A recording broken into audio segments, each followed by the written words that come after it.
Ireland's Ian Machado Garry has solidified himself as a dangerous striker. You hear Chris Fields in the corner.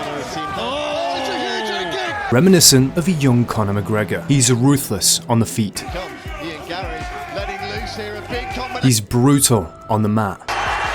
Surely here, Big Lad fighting for everything he's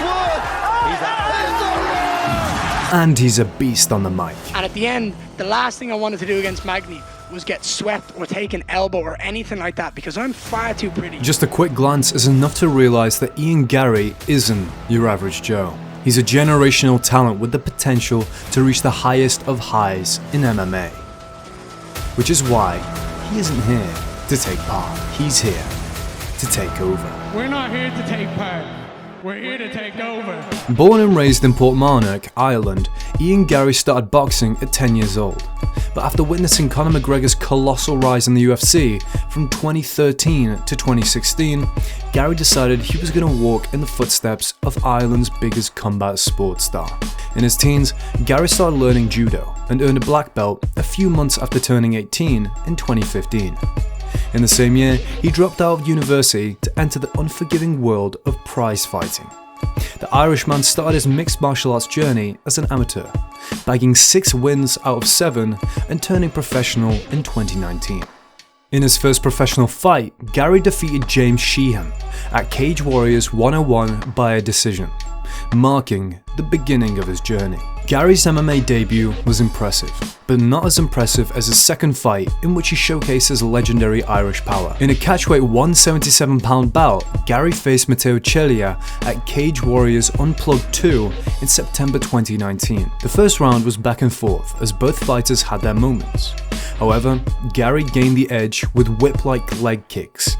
The Irish star broke his opponent's foundation in the second round, dropping Celia with continuous leg strikes. 60 seconds into the second round, Garry exploded with a crushing high kick, putting Celia on rubber legs and following up with a flying knee, ending the fight in a blink of an eye.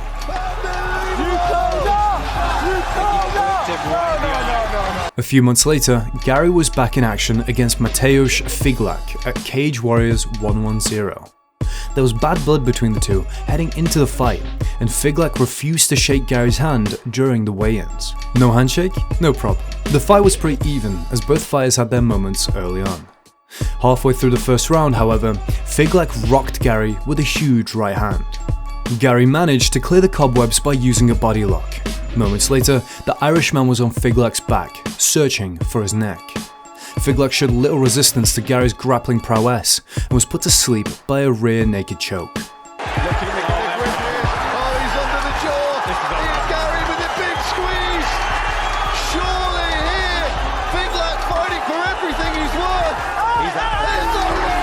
worth. Signed, sealed, delivered. Garry continued his impressive run in Cage Warriors, securing 3 non-title victories to earn his first career title shot.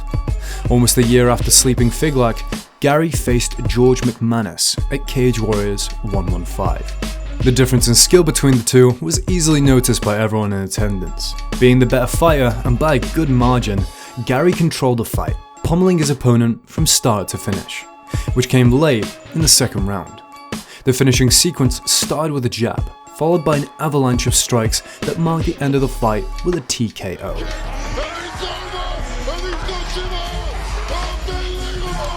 4 months later, Garry added Jordan Tracy to his list of vanquished foes. The Irish star maintained pressure, stalking his opponent for 4 minutes. Late in the first round, Garry found the opening he had been searching for. After pushing Tracy against the cage, Garry ambushed him with punches, before level changing and taking him down. On the mat, Garry punched Tracy's face in to earn another dominant victory that pushed him a step closer to the Cage Warriors welterweight title. Garry, a statement made by the future. 2 years undefeated, that belt, it's mine. Haters popping with it, they can come say it to me. Well, look. At 5-0 as a professional, Garry fought Rostam Akman in the semi-final of the Cage Warriors 4-man welterweight tournament. The fight lasted a round and a half, and Garry chopped Rostam down like a tree, crushing his calf with low kicks. After softening Akman up for a round and a half, Garry pressed him against the cage, landing a crisp right hand and then sleeping him with a gruesome high kick.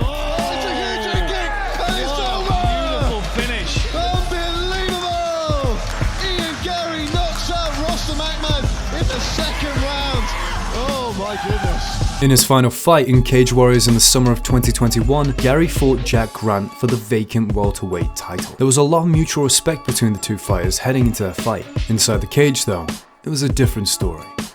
Garry was the better fighter throughout their 5-round war, yet he was given a run for his money. Grant absorbed a lot of significant blows, but he kept on marching forward with zero regard for defense. Grant's pressure was insane, and although he took a lot of punishment, he left Garry gasping for air by the end of the fight. Nonetheless, Garry won by a comfortable decision. Call it at that. Well, they call it a day. As you said, Dan, the fight really academic by that point. It was a great fight, it was entertaining, it was enthralling, and we certainly learned. And with that, the UFC came calling. The Irishman's promotional debut came at UFC 268, when he faced Jordan Williams. It was a tough start for the youngster, as Williams had a lot of success in the early exchanges. Williams landed a few crisp right hands that put Garry on the back foot. Garry had noticeable redness around his nose halfway through the first round. For the majority of the first round, Williams had things under control, and it appeared as if he had come to spoil the party. But then, the tables turned. Seconds before the end of the first round, Garry connected with a big right hand and Williams wobbled, stumbled, and hit the mat. The takeover part 2 kick-started with a bang. We're not here to take part. We're here to take over. And this is the takeover part 2. After a successful start to his UFC career, Garry bagged a couple of comfortable decision victories before breaking the internet once again against Song Kenan at UFC 285. A hesitant Kenan was making his return to the octagon after a long layoff.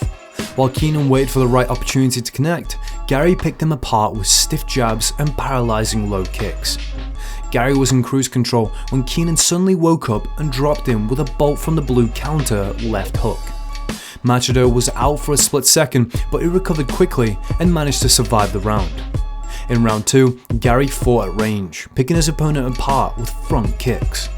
Kenan had no answer to the Irishman's technical prowess, and he kept absorbing one shot after another. In the third round, Kenan's face had visible signs of punishment. His eye had swollen shut, and his nose was bleeding. Late in the third, Garry signaled a sad tune for the Chinese fighter, pulling him out of his misery with a flying kick that opened the floodgates. With his back against the wall, Kenan absorbed over half a dozen unanswered shots and crashed to the mat within a few seconds. Garry was starting to get recognised after his victory against Kenan, but with great power comes great responsibility. And as one climbs up the ladder, the competition only gets tougher.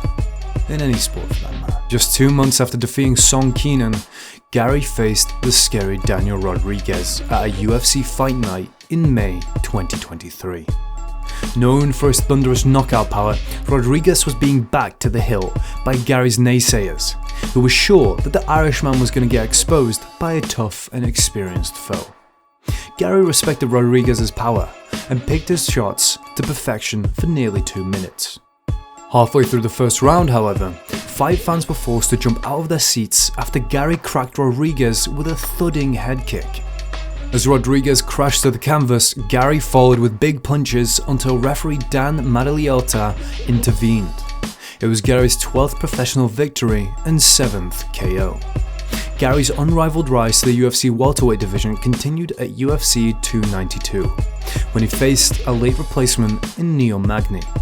The Irishman was originally scheduled to face Jeff Neal, who had to pull out due to injury. The two fighters built hype for the fight with trash talk leading up to their scheduled bout, but all the talk would be put to the test in the octagon. I want to hear you fucking scream when he speaks, yeah?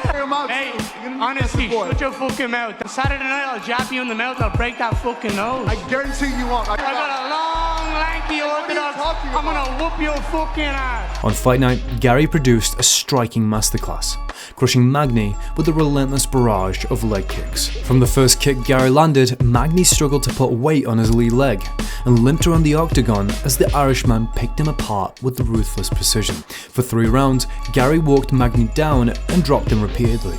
There wasn't a single moment during the fight where Magny landed anything significant.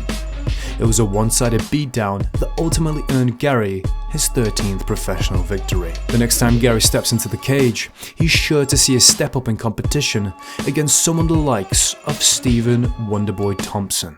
Wonderboy is a very different striker. He's a very different tactician. What the problem is with Wonderboy is many people don't know how to solve the Rubik's Cube. He's a challenge, he's difficult. I believe I have all the keys and all the skill to go out there and find that victory.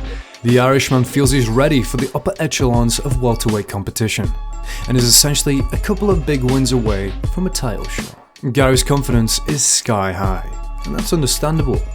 But is it too soon for him to face the best fighters in the division? Let us know your thoughts in the comments below, and until next time, don't forget to smash the like button and smash live.